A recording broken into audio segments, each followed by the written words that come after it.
গল্পটির আজকের যাত্রা ছিল উত্তরার একটি শুটিং হাউসে। বেশ মনোযোগ সহকারেই সেখানে চলছিল দৃশ্য ধারণের কাজ। তরুণ নির্মাতা অপু শর্মার নির্মাণে শুটিং সেটে অভিনয় করতে দেখা গেছে প্রান্তর দস্তিদার ও আয়েশা খানকে। এখানে ফ্রেন্ডশিপ দেখা যাবে, এখানে মা ছেলের বন্ডিং দেখা যাবে, এখানে একজন আগন্তুকের সাথে একটা মানুষের বন্ডিং দেখানো হবে।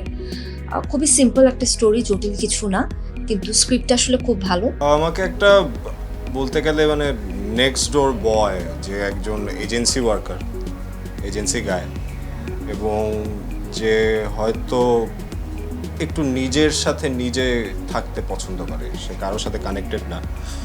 সো এরকম একটা চরিত্র আমি করার চেষ্টা করছি আজকে। এমন একটা সময় আসলে সিনপসিসটা আমার হাতে এসেছে, তখন আমার মনে হয়েছে যে একটু প্রেশার নিয়ে হলো আমি কাজটা করি। আমি আসলে এই সময় আর কোনো কাজ নিতে চাচ্ছিলাম না হাতে, কিন্তু মনে হলো যে না, গল্পটা আসলে এত সুন্দর, চরিত্রটার ব্যাপ্তিটাও খুবই সুন্দর, ঠিকঠাক আছে, সংলাপগুলো ভালো। তখন মনে হলো যে না, নিজের রেস্টের সময়টুকু বাদ দিয়ে হলেও কাজটা করি।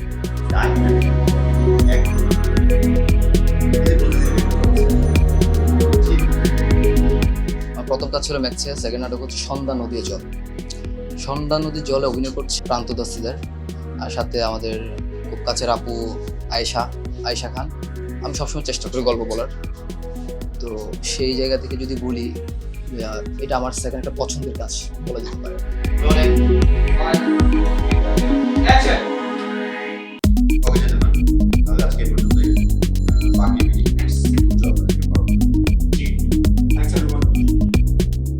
গল্পটা টোটাল একটা ফ্যামিলি ড্রামা প্লাস হচ্ছে একটা ফ্যামিলি ড্রামা প্লাস ইমোশনাল এবং রোমান্টিক।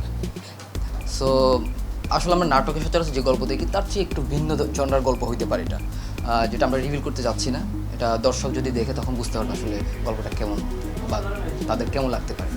এই যে ডিফারেন্ট ধরনের গল্পগুলো আছে, এখানে অবশ্যই আমাদের যেহেতু ইনভেস্টিং ব্যাপারটা আছে, ইনভেস্টটা করা দরকার, তাহলে কি ভালো ভালো কাজগুলো বের হয়ে আসবে। এটাই হচ্ছে মূল রিজন। নাটকটা দেখা হয়, ইভেন আমি যখন দেশের বাইরে থাকি, আর অনেকেই আছে যারা দেশের বাইরে থাকে, ওরা অনেক পছন্দ করে নাটকগুলো, বাংলাদেশের যে কাজ, ইভেন রিসেন্টলি যে কাজগুলো হচ্ছে সবাই অনেক পছন্দ করে। তো সেই বিষয়টা থেকেই আসলে একটা আগ্রহ জাগে যে না, আসলে এই কাজগুলোতে নিজেরও একটু ইনভলভ থাকা দরকার। Mehera Rahman, Simran, on spot.